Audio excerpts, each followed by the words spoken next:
Hello student, आज की इस वीडियो लेसन में हम पढ़ने जा रहे हैं आईसीएसई क्लास 8 की पाठ्य पुस्तक मधुबन हिंदी पाठमाला। इस वीडियो लेसन में हम हिंदी का पाठ 4 पढ़ेंगे। इस पाठ का नाम है बंगाल का तिलस्मी संसार। इस पाठ के लेखक हैं गुरमीत द्विवेदी। स्टूडेंट, हमने इस पाठ के कई भाग करके पढ़े थे। हमें पहली और दूसरी वीडियो लेसन में इस पाठ को थोड़ा थोड़ा लेकर पढ़ा था। आज हम तीसरी और अंतिम वीडियो लेसन में इस पाठ को पूरा करेंगे। तो आइए पढ़ना शुरू करते हैं इस पाठ को। एक सुरमई झील है जिस झील का रंग गहरा नीला दिखाई देता है। झील की गहराई का कोई अनुमान नहीं लगाया जा सकता। जो सुरमई झील है उसके पानी का रंग नीला है और उसकी गहराई इतनी है कि इसका अनुमान नहीं लगाया जा सकता। मान्यता है कि इस झील में देवता स्नान करते हैं। आगे का रास्ता बहुत ही दुरूह भी है और सुरमई भी है, यानी आगे का रास्ता बहुत कठिन भी है और आसान भी है।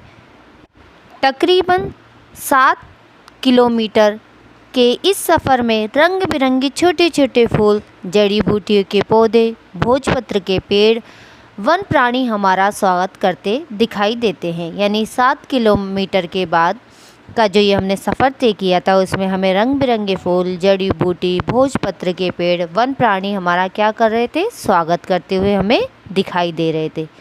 हिमाचल का राज्य पक्षी मोनाल और बर्फ़ में पाए जाने वाले भालू भी कुछ खुश नसीब लोगों को दिख जाते थे। यानी वहाँ पर वहाँ के राज्य पक्षी और वहाँ के भालू खुश नसीब लोगों को वहाँ पर दिखाई देते थे। बंगाल घाटी में पहुँचने से पहले आता है कालीहणी दरिया। इस दरिए पे लकड़ी का पारंपरिक पुल बनाया है। इसे पार करके आगे चलते ही सुरमई रावी नदी की छटा अभिभूत कर देती है।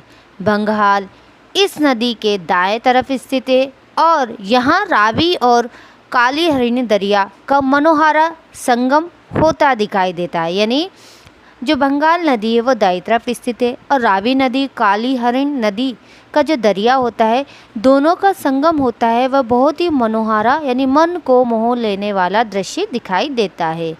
रावी नदी का उद्गम इसी घाटी के रई गाहर नामक स्थल में स्थित है।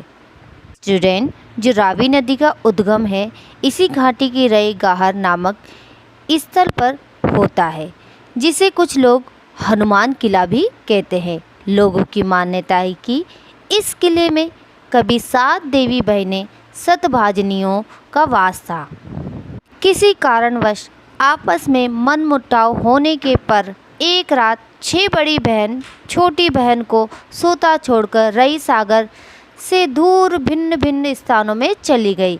यानी क्या हुआ, 6 बड़ी बहनों और छोटी बहन में कुछ मनमुटाव हो गया। इसके कारण 6 बड़ी बहन छोटी बहन को छोड़कर कहीं दूर चली गई, जहाँ वे नदी के रूप में बहने लगी। और वह 6 बड़ी बहन क्या नदी के रूप में बहने लगी।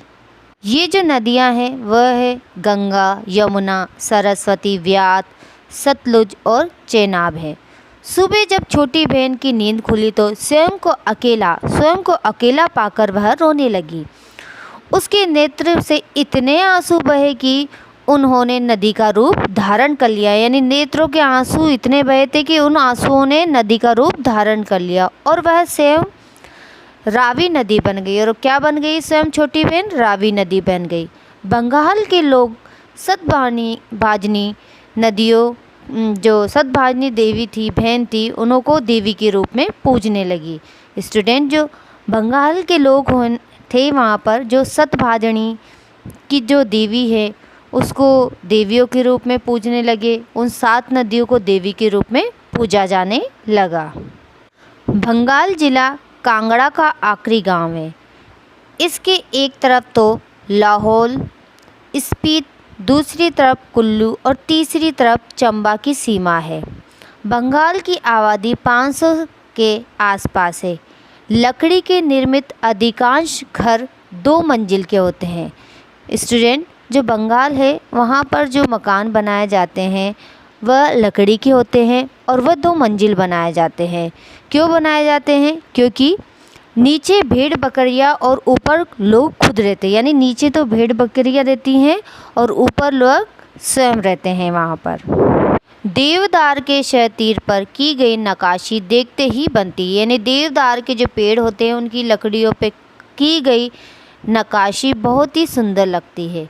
पत्थरों और लकड़ी के शहतीर को ढालकर बनाए गए इन घरों की छत ढलान नुमा होती है, यानी ढलानदार होती है, जिससे कि बर्फ़ पड़े और वह टिक न पाए, ताकि बर्फ़ इन पर टिक ना सके। सर्दी में जब बाहरी दुनिया से बंगाल का संपर्क कट जाता है तो यहाँ के लोग अपेक्षाकृत मैदान घाटी की तरह पलायन नहीं करते, बल्कि यहीं अपनी दुनिया में मौज करते हैं और मौज मनाते हैं और नाचते गाने के दौर में माहौल को जीवंत रखते हैं। यानी बंगाल के लोग जब बाहरी दुनिया सर्दी में ज़्यादा तेज़ सर्दी में कोई आना जाना नहीं होता तो यहाँ के लोग अपनी ही ज़िंदगी में मौज मनाते हैं, खुशी से जीवन में रहते हैं और खुशी जैसा माहौल पैदा कर देते हैं।